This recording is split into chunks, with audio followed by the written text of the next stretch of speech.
His decision to follow his vision of tilling his farm after working abroad for 6 years showcases determination and a strong connection to his agricultural roots. Get to know Mr. Edwin Dapar, from a maintenance mechanic worker abroad to a successful farmer leader in Placer, Surigao del Norte. Edwin Dapar decided to invest his extra savings from abroad into agriculture and pursue a training course in animal production. His decision to integrate various aspects of farming, including raising ruminants, swine, and poultry, as well as cultivating coconut, banana, and other crops. His instructor from SNCAT encouraged him to engage in integrated farming. He is committed to create and innovate new farming techniques, contributes not only to his personal success, but also to overall progress in his local. During the outbreak of African swine fever in the country, Mr. Dapar implemented a strict health protocol on his farm to successfully minimize the risk of ASF affecting his swine. Mr. Edwin Dapar established a farm school to share his expertise in raising his swine and apply his learnings, particularly in artificial insemination method for swine, and this became a contribution to his community.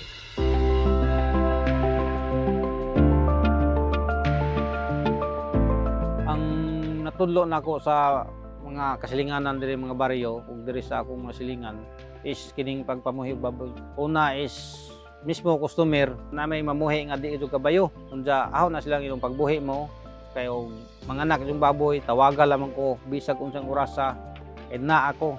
Pero sa ahong teknik is waya ko gitago bisag isa ahaw nang tudlo tanan kay mo maingon nila didto lagi nga di ka magtago sa imong teknik ug unsa na imong teknik ihatag tanan para nay magsunod.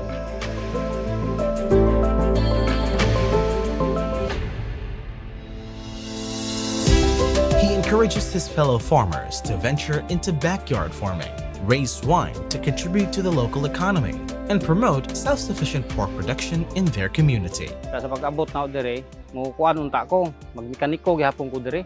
Abot na diya mo ko customer bisag isa. Tinatambay ko. Kuna yung mga kabaw na diri, mga pinalit na mga kabaw gipangbilin og mga tao.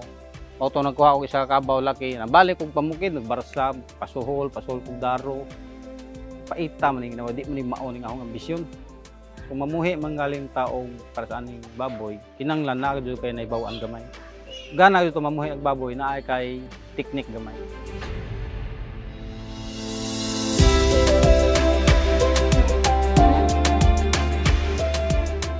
So, training panahon ng akong butakal, kuhaan mong similya ang butakal. Agahong gihimo ana is nagkuha ko gihi sa anay na baboy. Karang nag-uyag pag siya. Unsa sauron to nimo. Unsa mo ibutang sa dami. Mo ikibali pa baho ba. Unsa to ni tae. Butangan nimo sako dito sa area, dito sa Malibang, dito sa mangihi mo to pahid-pahid nimo dito sa dami, kahoy dami para mo sakay siya kay ang kung makasampa na siya makakuha kag isa ka beses, pwede na. O naigingon na, kwarta na. Dali ra pang kwarta sa AI. Training ni Antonila, gibayran mis gobyerno. Niingon man ang instructor na mo, nga gitraining mo ani, di laman kung allowance. Injo nang himuon, para mo daghan ang mamuhig baboy, practice me, para daghang mamuhig baboy, para maka-supply ta sa kinapanihanglano na to sa karning baboy. Mo nang ahong gihimo karon o gi-share panahon na sa ubat.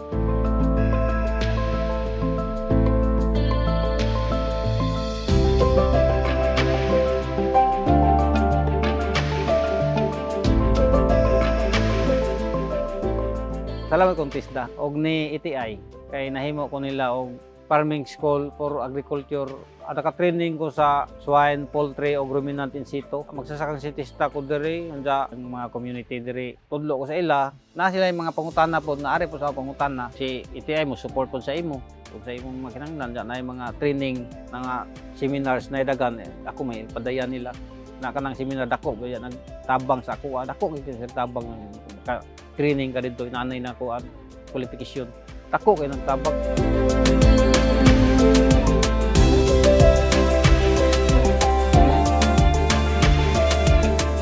Mr. Edwin Dapar is not just cultivating crops and raising swine in his farm.